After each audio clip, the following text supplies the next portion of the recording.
Que bom, que prazer, uma honra enorme. Gratidão por você ter aceitado o convite. Fico muito Imagina. feliz. Que agradeço pelo convite. Que bom que a gente pode trocar essa ideia hoje aqui. E eu conheci o seu livro através de uma amiga minha, da Daniela Amaral.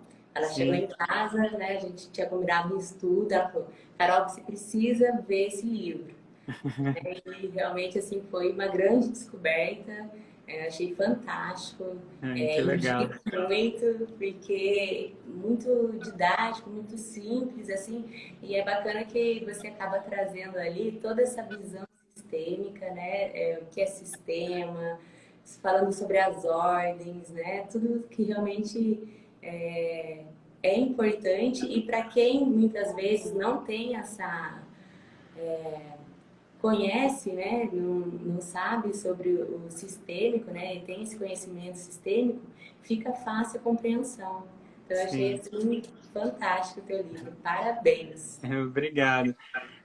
Quando eu comecei a escrever o livro, a ideia era justamente essa, né? Como que aquela pessoa que nunca ouviu falar de constelação familiar, de pedagogia sistêmica, e de repente pega esse livro nas mãos, então como que ele pode ter esse primeiro contato?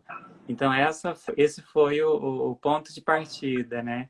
Que aquela pessoa que de repente nunca estudou, nunca se interessou por isso, mas que na área da educação procura algo diferenciado, né?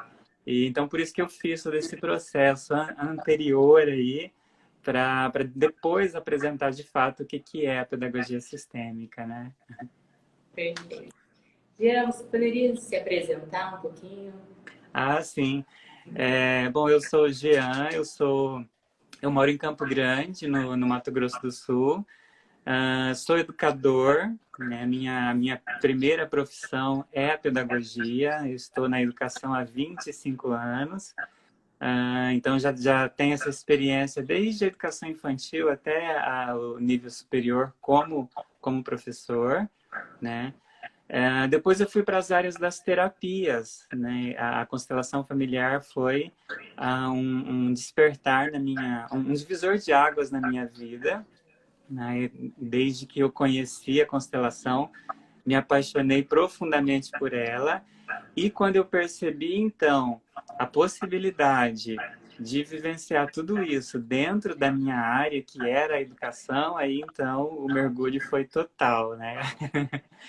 Não tem como voltar atrás. Não, não tem como. E eu tenho uma experiência também que de alguma forma, me auxiliou bastante em todo o meu processo, que eu fui franciscano, né? Talvez poucas pessoas saibam disso, né? Eu fui frade franciscano por 6 anos. E com os franciscanos, eu comecei esse processo de desenvolvimento pessoal. Então, lá foi, assim, o primeiro passo nesse sentido, né? De me perceber, de me conhecer, de se aprofundar, de fato, nessa área, né? Nessa grande área do desenvolvimento humano. Adoro escrever, né? Então, eu tenho... Meu primeiro livro foi lançado lá atrás, em 2008, e aí, de lá para cá, eu sempre venho escrevendo, sempre tenho lançado algumas coisas, e agora, recentemente, né, em 2018, que a gente lançou a Introdução à Pedagogia Sistêmica, que já dentro dessa área da educação, né? Eu também hoje eu sou diretor de uma ONG, né, o Centro Social Dom Bosco. Nós trabalhamos com educação infantil nessa ONG e não podia ser diferente, né? A pedagogia sistêmica, para mim, nasce na prática dentro dessa experiência ali do meu trabalho. Então, ao mesmo tempo que nós íamos estudando, se aprofundando no que é a educação sistêmica, a gente ia testando isso para ver se funciona de fato, né? Então, muitas experiências que estão no livro nasceram lá na prática nessa instituição. E sou também diretor, sócio fundador do Instituto, né, do Instituto Jean Lúcio, onde nós trabalhamos com educação sistêmica, pedagogia sistêmica, constelação familiar, atendimentos individuais, em grupo e também cursos. Então, esse é um pouquinho quem eu sou. E bacana que da tua fala é realmente trazer para a prática, né? Não adianta a gente ter esse conhecimento e não colocar ali na prática no nosso dia a dia, né? Porque Sim, realmente aquilo vai fazer sentido na prática, né? Então, é, quando a gente começa a conhecer, né, todo esse movimento sistêmico, né, que hoje em dia, né, a gente vê o sistema forte, tanto na área da educação, na área jurídica, na área da saúde, né? Em todas as áreas, onde tem relação, tá, o sistema, sim, né? verdade. Mas que a gente possa realmente colocar, né, isso em prática. E isso, né, não é algo assim rápido muitas vezes, né? É algo que leva um tempo, É um processo, né? um processo. Sim, sim. E de fato, acho que o grande diferencial que a gente encontra é exatamente essa vinculação de teoria e prática, né? Então, como que eu vou experienciando tudo isso, como que eu vou vivendo tudo isso, e como isso vai me transformando, como isso vai é, é, mexendo com os meus processos internos. Eu sempre ouço muito, quando a gente vai para os cursos de formação, esse feedback das pessoas, né? Porque quando eu trabalho com a formação em pedagogia sistêmica, né? E ali o tempo todo a gente está fazendo essa ponte de uma teoria para uma prática. E é uma prática experienciada, então acho que isso conta bastante, né? Fala muito. É diferente da gente ter só aquele contato lá, teórico, que é extremamente válido, mas sem essa complementariedade da prática, fica distante, né? Fica longe. E o que eu mais gostei do teu livro foi por conta disso também, que traz muito exemplo, Que né? legal. Muito exercício prático ali, né? Para os professores, para fazer com os alunos ali, onde que você realmente consegue colocar, né? Aplicar ali o que você está trazendo, né? Talvez você nem precise ainda, né? Naquele momento, né? A partir do momento quando você tem o livro, né? Às vezes vai partir dali a necessidade, né? De fazer, buscar aprofundar, né? Mas ali você já pode trazer algum exercício, né, para levar para a sala de aula e já ter esse benefício. É, Você, é, pode falar. você lembra de alguma história que você gostaria de compartilhar? Nossa, são tantas histórias. Que mais marcou? Mas assim, tem uma história que eu acho muito bonita e ela vai estar presente no meu próximo livro, né? Se esse foi uma introdução à pedagogia sistêmica, agora a gente está trabalhando num próximo livro onde existe uma fundamentação teórica mais aprofundada. E esse exemplo está lá. Era uma criança de 2 para 3 aninhos de idade. E desde pequenininha, ela tinha uma dificuldade muito grande para se alimentar. E nós acolhemos essa criança na instituição, ela tinha, acho que se não me engano, uns 6 ou 7 meses. Então ela começou com a gente bem pequenininha. E o tempo todo, a mãe indo para médico porque a criança não se alimentava, ia abaixo do peso, desnutrição, toda aquela história, né? E ela chegou para a gente antes dessa abordagem sistêmica ser implementada na instituição. Então, quando nós começamos a aplicar a pedagogia sistêmica, ela já tinha aí por volta de 2 anos e meio, mais ou menos, né? E por mais que a mãe tentasse, a gente tentasse na instituição, a alimentação dela era sempre muito deficiente, muito falha. A gente não conseguia esse processo. Então, eu convidei essa mãe para uma intervenção, né? Depois eu explico como que a gente faz essa intervenção na instituição, tá?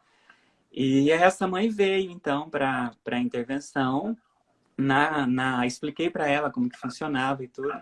E na constelação que eu fiz com essa mãe, ficava muito evidente que essa criança estava ligada a um aborto ou a uma criança, alguém ali que tinha morrido. Então eu perguntei para a mãe, né, se ela tinha outros filhos, ela disse que não, ela não teve outros filhos, não perdeu nenhuma criança.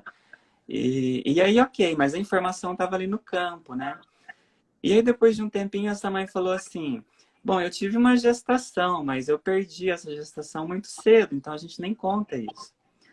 Aí, ok, né? Então ali a gente fez todos os movimentos dessa mãe reconhecer aquele bebê que veio antes dessa criança, de dar um lugar para ela no coração e de dizer para a filha, né? Filha, você pode ficar, né? Você pode ser só você, você pode ficar um pouco mais aqui na vida. Então a mãe se emocionou bastante com esse movimento. Ela dizia, né? Poxa, eu nunca pensei que isso pudesse interferir com a minha filha e tudo mais. E ok, foi isso. A gente encerrou o atendimento e ok, essa mãe foi embora.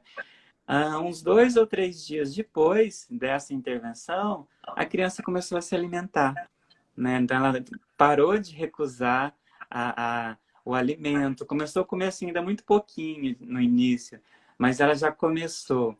E aí, quando ela deixou a gente no final do ano, já era outra criança, ou seja, a alimentação para ela se tornou parte da vida, né? Porque agora ela podia ficar na vida.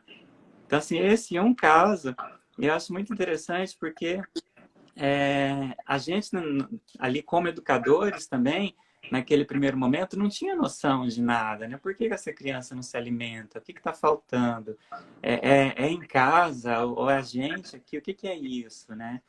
E aí uma intervenção tão simples, tão pontual ali, essa criança pode retornar não, viver, né, esse movimento da alimentação de uma forma saudável e tranquila ali.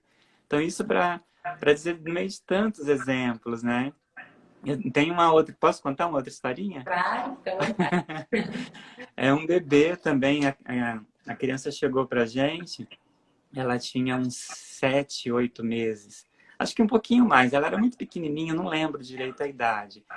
E era um choro desesperado. Ela estava numa turma que a gente chama de berçário, né? Lá na educação infantil. Era um choro, assim, incontrolável, uma dor profunda.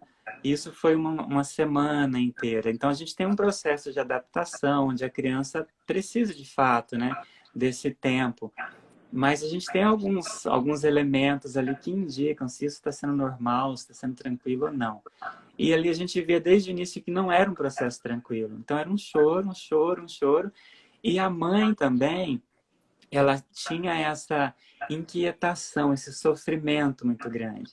Então ela deixava a criança com a gente 7h30 da manhã, 8 horas ela já ligava para saber como que estava, 10 horas ela já queria vir buscar. E às vezes ela ligava chorando também, a mãe, né? Então, era um sofrimento dos dois lados. E ela dizia, mas eu preciso deixar a minha filha, não tenho com quem deixar, nem tá. Uns 10 dias depois, a dor, o sofrimento continuava. Então, a gente chamou a mãe. Fizemos todas as intervenções em sala, que é possível, mas não resolveu.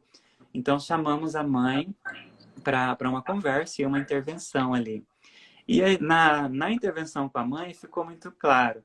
Essa mãe, quando ela era criança, ela tinha por volta dos 2 anos de idade, ela foi dada, né, para uma tia cuidar. Então, ela não viveu com a mãe. E essa tia, que era irmã da mãe, pegou essa criança e se mudou para outro estado. Então, essa criança cresceu longe da família, nunca mais teve esse contato com a mãe na infância. Quando eles iam visitar a cidade da mãe, essa tia não deixava que essa criança visse, né, tivesse contato com a mãe, e esse foi o processo. Então, ali ficava claro que a dor que aquela criança sentia era a dor da mãe, né, lá no abandono, lá atrás. E aí a mãe agora nesse adulto dela, então a gente fez esses movimentos com ela, né, mãe? Você pode dizer, né, para tua filha, você pode ir, eu dou conta, o que é meu eu dou conta. Então, todas aquelas frases que a gente conhece, né?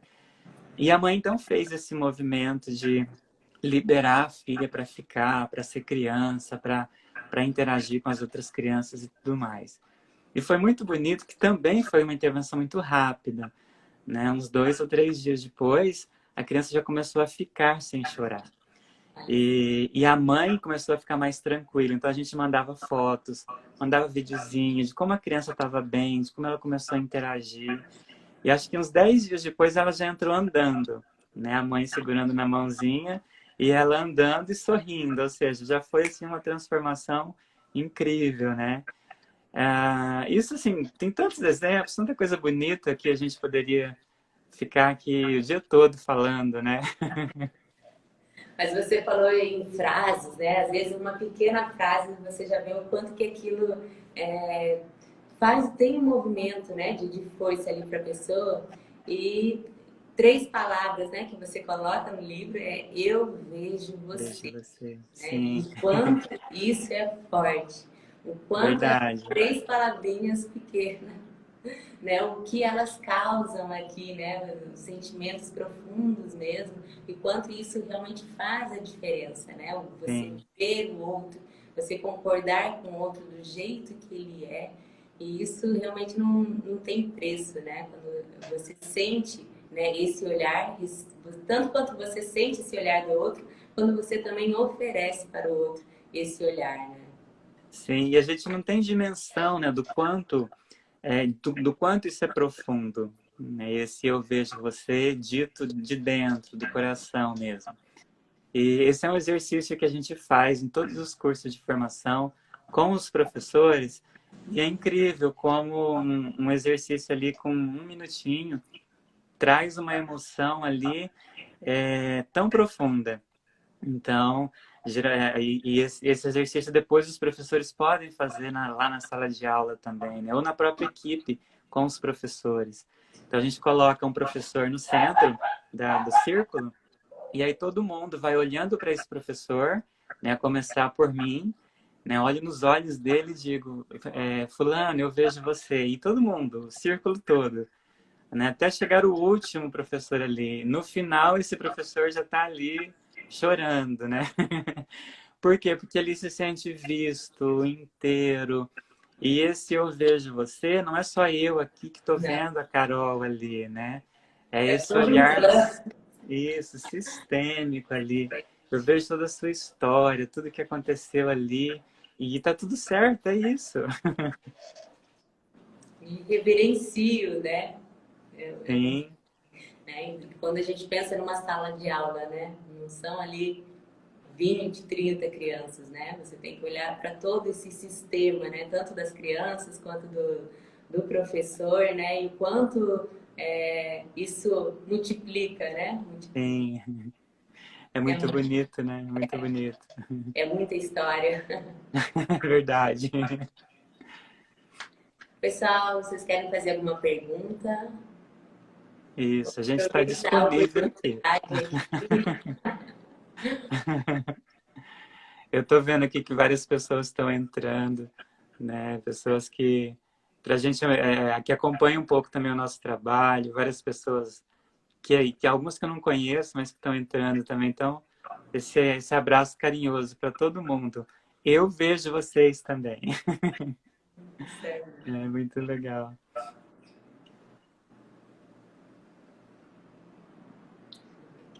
Ok.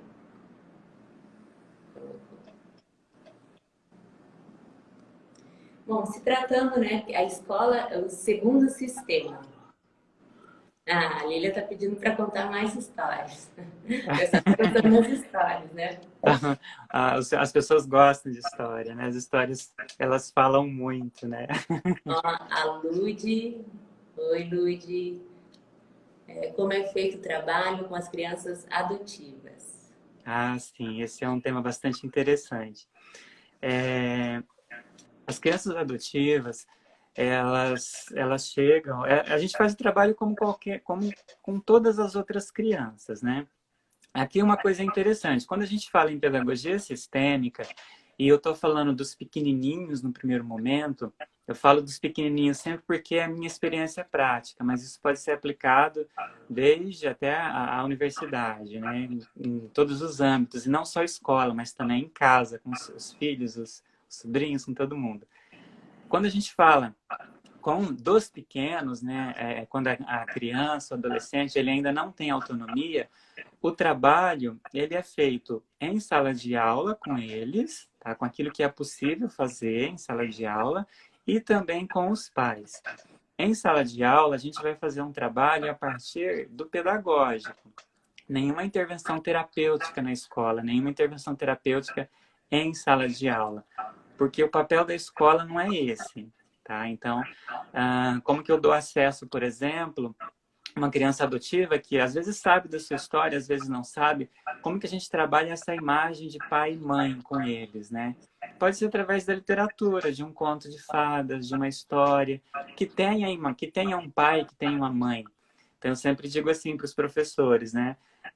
Trabalhar sempre a partir da nossa realidade. Imagina que a gente tem lá na nossa sala uma criança adotiva, que de repente começa a apresentar uma agressividade. Então, a gente sabe que muitas vezes isso pode estar ligado a essa sua origem que não está sendo reconhecida e tudo mais. Então, leva para a sala de aula uma história, simplesmente isso, uma história que tenha a imagem de pai, que tenha a imagem de mãe. E conta essa história, sem dizer o nome da criança, mas é uma história, é o conto de fada, é literatura. Ah, mas eu não conheço nenhuma história assim. Então vamos criar uma história. Então a gente cria, a gente inventa e leva isso para a sala. Então eu conto a história. Agora a gente vai desenhar essa história, a gente vai fazer colagem, a gente vai destacar os personagens. Então vamos esgotar todas as possibilidades de se trabalhar essa história com todos os recursos que a gente tem. Só isso, gente, sala, esse é um movimento, tá? E só esse movimento já pode trazer um grande alívio para a criança. Por quê? Porque internamente ela vai perceber o quanto esse professor respeita o pai e o quanto ele respeita a mãe, sem nenhum tipo de julgamento, ok? Então esse é o primeiro movimento. Num outro movimento agora, a gente faz um trabalho com os pais.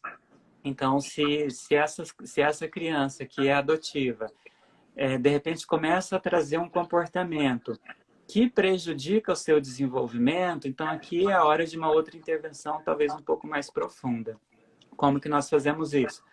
Nós conversamos com os pais, com esses pais adotivos, né? Mostramos a esses pais a dificuldade que nós estamos tendo enquanto instituição. Então, aqui não se trata de dizer o seu filho está dando problema, ele está com essa dificuldade. Não, nós dizemos assim, nós estamos encontrando dificuldade com a tua criança, com o teu filho. Então, quem está com dificuldade somos nós. E aí você já quebra uma série de barreiras e de preconceito de acesso, né, em relação a esses pais.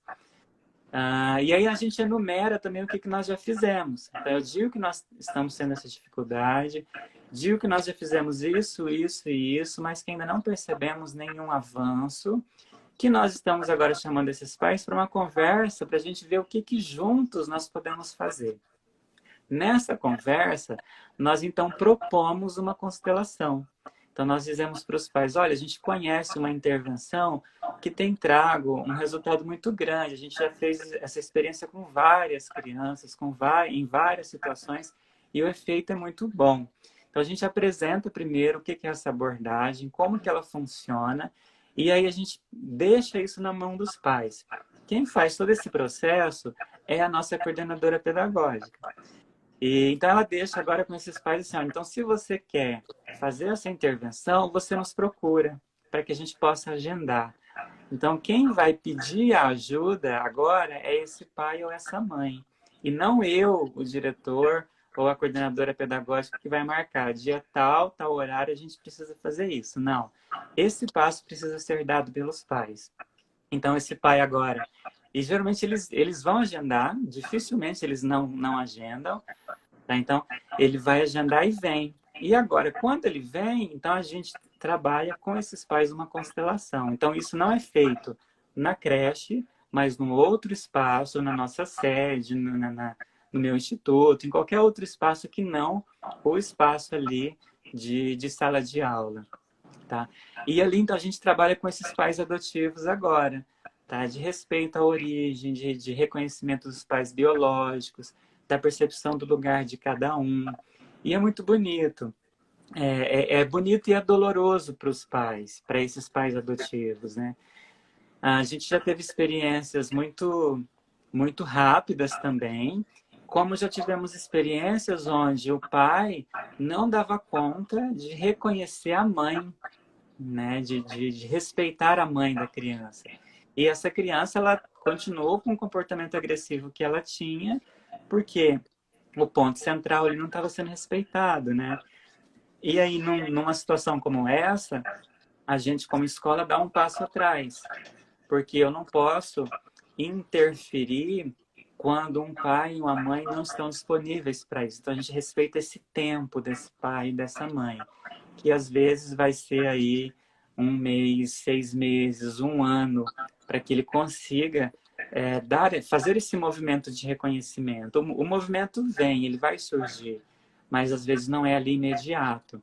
E aí a gente entra num conflito com os professores, que às vezes estão lá na sala de aula e que estão sofrendo com essa realidade, porque eles estão na linha de frente, então eles querem uma solução rápida, né?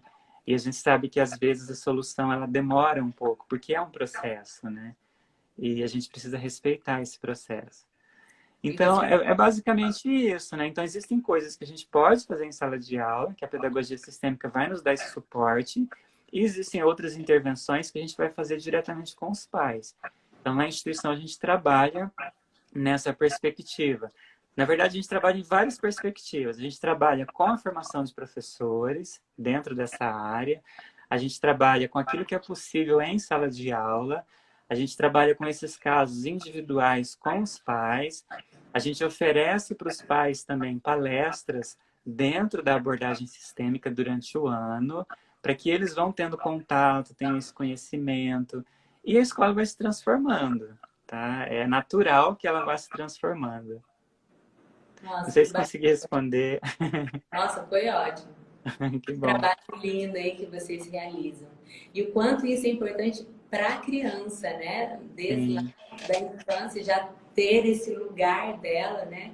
Eu percebo muito isso. Eu trabalho muito com genograma, né? Gosto de sim. fazer. E, ultimamente, eu comecei a lembrar da fase, né? Da escola, né? Onde que a gente começava a fazer. E o quanto isso, para mim, ele era... eu via como algo assim como um desafio mesmo. Eu não gostava, me sentia incomodada e era muito por essa questão da ordem, né? Eu sou Uhum. adotada e na hora de colocar, né, no papel ali, o quanto isso eu sentia realmente coloco quem ou Que lugar cada um tem que aqui, lugar né? cada um tem, né? E é tão interessante porque a criança, quando ela tem essa origem respeitada, e às vezes os pais adotivos, eles não querem dar não conseguem fazer esse reconhecimento por medo de perder, né? É só amor também, né? Mas Amor em dobro. sim, quando eles dão conta de fazer esse reconhecimento, a criança ela vai se sentir duplamente amada, né? Amada lá atrás porque aqueles pais disseram sim à vida e amada aqui porque esses pais do coração agora cuidam dessa vida. E é legal quando às vezes no desenho, no genograma, quando é possível que você dá essa permissão, né, para que ele coloque, para que ele desenhe, como que isso para a criança é gostoso e é bonito, tá? Então, por exemplo, imagina uma situação onde os pais adotivos, eles não querem sequer que a gente fale que a criança é adotiva. Então, como trabalhar isso na escola? Então, o professor, e a criança às vezes sabe disso, né? O professor ele pode dizer para o aluno, não, aqui você pode, aqui você pode. E aí a gente oferece para ele um papel para que ele faça ali o desenho, né, da família de origem dele, do papai, da mamãe e dele, e numa outra folha que ele faça também o desenho da sua família do coração, que acolheu, que cuidou. Então, dessa forma, ele tem ali acesso às duas realidades. Quando isso é mais tranquilo, quando já pode falar, quando pode isso já se torna algo mais natural, ele pode, inclusive, colocar tudo num desenho só. Às vezes ele faz isso, né? Coloca aqui o pai adotivo, a mãe adotiva e aqui do lado os pais biológicos. Então depende muito de cada caso, né? De como que isso vem sendo trabalhado junto com a criança, né? Tem uma pergunta aqui da Lilian. Como é sugestionado trabalhar com as crianças mais tímidas? Alguns estudos mostram que essas crianças mais quietas vêm de um ambiente mais rígido ou mesmo de ambiente que não sente o amor dos pais? Ah, sempre, eu digo assim, a gente precisa olhar para os alunos, para as crianças, como se eles fossem iguais, normais, comuns, todo mundo, tá? E os estímulos são os mesmos. Então, eu respeito o limite. Se é uma criança muito tímida, que não gosta muito de se expressar oralmente, a gente respeita isso. Mas com essa criança eu vou criando um vínculo. Então, se ela me traz um desenho, se ela me traz uma atividade, eu olho, eu elogio, eu faço uma pergunta pontual para ela. Nossa, que lindo seu desenho. Quem que é esse aqui? Né? E aí, de repente, ela me diz. Então, a gente vai trabalhando nessa relação afetiva professor-aluno, né? Ao mesmo tempo, a gente pode levar essa criança, levar esse aluno a perceber que elas têm uma força muito grande. Então, o genograma, como você dizia, é uma atividade incrível que a gente pode trabalhar isso. A gente pode trabalhar com fotos, fotos da família, dos pais. A gente pode trabalhar com desenhos, com a história, com a música. A literatura é um campo perfeito para trabalhar com os pequenos, tá? Então, traz essa timidez, por exemplo, se é uma timidez, traz essa timidez dentro de uma história, como a gente já falava antes. Conta essa história. Como que esse personagem lidou com essa timidez? Qual foi a solução que esse personagem encontrou para conviver com a timidez, tá? De repente ele percebeu que ele podia conviver, que ela não era um monstro, né? Mas que estava ali, ele podia cuidar dessa timidez. Então, quando a gente traz esses elementos dentro de uma história, a criança ela elabora tudo isso internamente, tá? Com os adolescentes, a gente pode ir trabalhando todos esses temas também, a partir da realidade deles. O adolescente ele gosta muito de falar, de se expressar, seja pela música, pela arte, pela literatura, por uma roda de conversa. Ele precisa ter esse lugar de voz, né? Então, se de repente ele tem isso na sala de aula, perfeito. E o professor ele pode criar mecanismos de não deixar essa roda de conversa, por exemplo, ser algo obrigatório. Então, por exemplo, como que você está chegando hoje? A gente não tem muito hábito de falar sobre nós mesmos, né? E aquele que não quer falar, ele pode simplesmente dizer, né, com a mão assim, não quero falar agora, né? E o professor respeita, dizer para esse aluno, tudo bem, a gente respeita esse seu momento, no outro momento você pode falar. Então, respeitando. Quando ele se sente respeitado e visto naquele seu momento ali, automaticamente ele vai se sentir à vontade para estar aqui, né? Então vai chegar um momento em que ele sim, agora ele pode se expressar, porque sentiu essa confiança, sentiu que aqui é um lugar bom, né? E ele pode aqui se expressar também, né? Então um pouquinho, assim, não, nem em pedagogia sistêmica, como na abordagem sistêmica como um todo, não existe uma receita pronta, né? Então, cada caso é um caso. Existem as que a gente pode estar usando nesses casos, que para alguns vão ser super eficientes e que para outros não, né? Assim como qualquer situação quando a gente lida com o humano, né? O humano é uma área muito vasta, então as respostas elas são diversas aí. Perfeito. Tem mais alguma pergunta? Ele acha lindo trabalhar em desenhos, é perfeito mesmo. E não somente as crianças, né? Os adultos, né? Desenhar mandala. Sim, sim. É fantástico.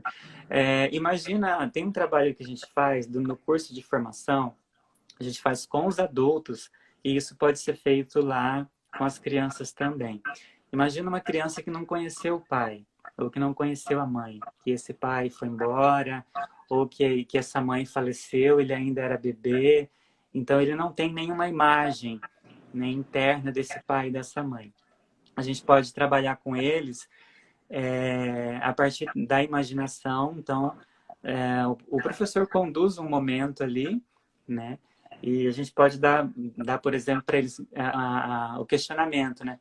Como que seria para você a mãe ideal, a mãe perfeita para você? Como que seria isso? né? Como que seria a cor do cabelo dela, a cor dos olhos, de que ela gostaria. Então, fazer essas provocações e deixar que a criança se manifeste. Então, ela pode manifestar isso, se for muito pequenininha, com o desenho, com a colagem. Se já for adolescente, adulto, com a escrita, né? Eu vou escrever mesmo como que é isso. Por quê? Racionalmente, essa criança ou esse adulto, ele não tem essa informação. Mas biologicamente ele sabe, biologicamente ele tem. Todas essas informações, elas estão aí. Então, essa imaginação, na verdade, é o acesso que ele está tendo a todas essas informações reais que estão ali. Foi muito interessante num curso de formação, a gente fez esse exercício, né? E uma das alunas, ela se emocionou bastante quando fez o exercício, escreveu bastante ali. E aí foi embora, era um sábado, ela foi pro almoço. E aí, quando ela chegou em casa pro almoço, o pai foi almoçar com ela, né? E ele levou, não me lembro se era um bolo, se era um pudim, disse, eu trouxe pra gente almoçar e comer depois do almoço, né? E ali naquele almoço, surgiu o assunto naturalmente e esse pai começou a falar da sua história, da sua infância, de como que foi, sua experiência com a escola. E essa nossa aluna, ela se emocionou tanto, porque tudo que ela tinha imaginado, que ela tinha escrito, o pai relatou nessa conversa, né? Ou seja, isso prova o quanto nós temos acesso a essas informações que estão ali. Então, quando a gente dá esse acesso em sala de aula, a gente está fortalecendo esses alunos, essas crianças, né? Estou colocando eles em contato com a origem, do jeito que é, sem nenhum tipo de julgamento. E isso alavanca aí para a nossa história depois, né? Jean, eu gostaria de saber de você como que você vê esse momento que nós estamos vivendo agora, né, que a escola teve que, né, que aprender, né, a ser virtual, os Sim. alunos, né, os pais, como que você vê isso? É um desafio para todo mundo, né? Na clínica, no instituto, eu tenho recebido vários professores para colocar essas suas questões, porque não estão sabendo lidar direito com isso, né? Então, a gente tem recebido muito essas questões. E eu vejo assim, é sempre um desafio. Por quê? Porque nós, escola, não estávamos preparados. Quem é que estava, né? Ninguém estava preparado para isso. Então, de repente, chegou algo assim. Por outro lado, existe aí algo de muito positivo, né? Como que agora eu olho para essa família? Como que essa família olha para mim, para nós, escola? Como que o professor está se vendo no meio disso tudo? Então, apesar de ser um grande desafio, e o desafio ele nos questiona, ele nos impulsiona para o mais, para a vida, né? Para o desenvolvimento de qualquer, em todas as áreas da nossa vida. Então, isso é muito positivo também. Então, a gente sai do lugar comum e eu, de repente, percebo que o papel de professor, ele mudou, né? Porque o conteúdo, ele está lá na internet, ele está lá nos livros. Então, qual que é o papel que eu tenho agora nesse mundo onde uma sala de aula está vazia, o conteúdo está na internet, a criança está com a família, e qual que é o meu lugar nisso tudo, então? Né?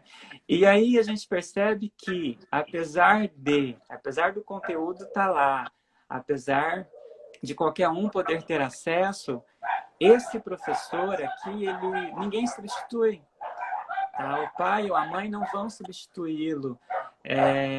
A internet não vai substituí-lo. Então, ninguém vai substituir. Ou seja, ali isso fica claro para nós como professores, que o nosso lugar e o nosso papel, ele precisa de fato ser assumido.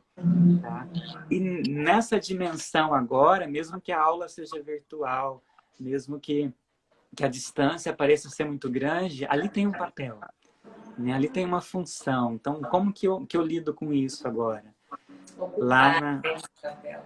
sim, lá na instituição, como a gente trabalha com educação infantil, isso se torna ainda mais desafiador, né? Porque não se trata de trabalhar conteúdo ali, né, com os pequenininhos. Então, a nossa metodologia hoje todos os dias a gente nós gravamos vídeos e todos os dias nós mandamos um videozinho para a criança, de 1 minuto, 2 minutos, tá? Por WhatsApp. E ali é uma história que a gente conta, é uma atividade que a gente desenvolve, é uma brincadeira que a gente faz, para que as crianças tenham esse contato professor-aluno, tá? E aí, nesse momento como um todo, o conteúdo ele deixa de ser tão importante, tá? Só que a gente não se deu conta disso ainda, né? É o medo de perder um ano letivo, é o medo de ficar atrasado em relação às outras turmas e de perder conteúdo.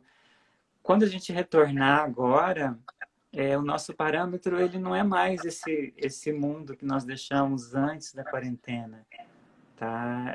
Será um outro parâmetro. E todo mundo está aprendendo com isso ainda, né? Então a gente não sabe quando vai ser, como vai ser. O importante nesse momento é como estar, né? Como que nós podemos estar inteiros nesse processo e viver esse processo. Eu gosto muito de uma reflexão que a Brigitte traz. Ela fala assim, os grandes movimentos mundiais, né? Uma guerra, por exemplo, uma pandemia como essa que a gente está vivendo, quando nós estamos dentro desse movimento, a gente não se dá muito conta da dimensão disso tudo, a gente só sente. Então, eu sinto essa dificuldade, eu sinto tudo isso.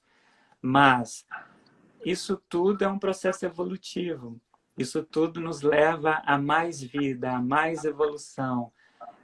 Então, ter essa consciência de que isso também está a serviço da vida, né? Quanto que nós fomos redescobrindo de nós mesmos, quantas visitas às gavetas que a gente não foi fazendo, aos guarda-roupas, aos armários, às leituras que a gente deixou de fazer, o ritmo de vida que precisou diminuir, o contato, para a gente perceber como esse contato é importante. Então, tudo isso nos leva ao mais.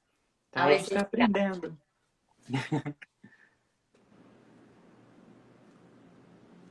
É o grande desafio, né? E sair daquela postura, né, de julgamento, né? Porque é algo que todos nós estamos passando, né? Que temos que aprender com isso, né? Sim. Senão fica muito num lugar de cobrança, né? Eu cobro na Exato. escola, né? Que tem uma postura, né? Cobro o professor, né? Mas isso não traz a solução, né? Então Exato. ter esse olhar para a solução. Exato. Né? De perceber que isso é um momento, tá? A gente não tem a dimensão de quanto tempo vai ser esse momento, mas eu estou aqui, né? Ou seja, eu vivo esse momento a serviço, né? A serviço porque nós também estamos aprendendo com tudo isso, né? Gratidão, Jean. Que já está encerrando aqui, já deu uma hora, passa muito rápido. Nossa, muito rápido, né? Bom esse tempo. Eu gostaria que você falasse para o pessoal aqui sobre o Instituto, né, sobre a formação, né, deixasse algumas informações aqui, para o pessoal te perguntar. Sim. O nosso instituto ele fica em Campo Grande, no Mato Grosso do Sul, a sede é aqui. Né? Nós trabalhamos com a pedagogia sistêmica, acompanhamento sistêmico e constelação familiar, tanto no atendimento individual, atendimento em grupo, como também com cursos e formações. Nós temos a formação em pedagogia sistêmica, é uma formação composta de 6 módulos, 6 encontros de 15 horas cada encontro, 15 horas presenciais, mais algumas atividades à distância. Esse curso hoje nós estamos tendo aqui em Campo Grande, em Santo André, em São Paulo, e estamos agora, era para termos iniciado em outras cidades, e aí a pandemia chegou, mas para o próximo ano a gente já tem aí a possibilidade do Rio de Janeiro também, então de vários lugares do Brasil, né, de Nordeste, Maceió, a gente está chegando aos pouquinhos também em todos esses lugares, né. Você pode nos encontrar pela internet, também aqui pelo Instagram, né, no nosso site, institutojeanluce.com.br, Facebook. Temos o nosso livro, para quem não conhece, É o Introdução à Pedagogia Sistêmica. Esse aqui, acho que fica invertido aí, não sei. O livro, ele pode ser... Ele é, de fato, uma introdução àquilo que é a pedagogia sistêmica, né? Ele pode ser adquirido pela internet, pelo site da Amazon, Mercado Livre, Submarino, uma série de sites aí, tá? E aí, aqui pelo Instagram, a gente tem uma movimentação maior, então a gente pode trocar uma ideia aqui, conversar um pouco mais, lá no particular. Então, se você tem alguma dúvida que não foi respondida aqui, pode mandar para a gente. Eu sempre estou respondendo, tá? E isso é um pouquinho, né? Um pouquinho aquilo que a gente faz. A Lilia está perguntando aqui se tem algum curso online. No momento, não. Porque várias pessoas perguntam. Porque a proposta do nosso curso era bastante prática e vivencial. Então, o online ele vai trazer a teoria, tá? Mas eu não quero levar só uma teoria, eu quero fazer com que o professor experiencie na sua própria vida, na sua própria prática, o que é a pedagogia sistêmica. Então, a gente traz uma teoria e experimenta o tempo todo. Então, esse professor ele vai sendo trabalhado em todo o curso. Por isso, a gente ainda não levou a formação online. Quem sabe daqui a alguns dias a gente tem isso também, né? É uma proposta. Que bom, que ótimo. Pensa com carinho aí, acho que tem muita gente já querendo Sim. fazer. Se não, vem pra Goiás. Isso. Né? A gente vai sentir. Ah, eu gostaria de levar a pedagogia sistêmica para minha cidade. Como que eu faço? Só entrar em contato com a gente, é super simples. Tá? A gente forma lá uma turma. O que é mais difícil? Encontrar o espaço é difícil, mas não é impossível. A gente abre a turma, fechou a turma, a gente inicia o curso em qualquer lugar do Brasil. Tá? 15 alunos ali já é possível começar a nossa formação. Então, cada módulo a gente tem um material, a gente tem aqui, ó, né, esse é o material do nosso módulo 1, é uma apostila, um livreto, na verdade, né, com todo o conteúdo do curso. Então, é bem legal, é uma experiência única. Tá? Se tiver algum aluno nosso aqui, diz aí como que foi essa experiência. Eu gostaria de agradecer mais uma vez pela tua disponibilidade, de ter Eu que aceitado, agradeço. de ter nos presenteado aí com tanto conhecimento. Gratidão infinita, né? E é isso, estamos aqui à disposição também, pessoal, para próximas lives também. Amanhã nós vamos ter uma live aqui com a Lilian, a gente vai falar sobre direito sistêmico, e na Legal. segunda-feira com o Calil Mondadori. Vi que a Lud está aí. Abraço para o Calil, para a Lud. Até mais, pessoal. Gratidão. Beijo. Obrigado.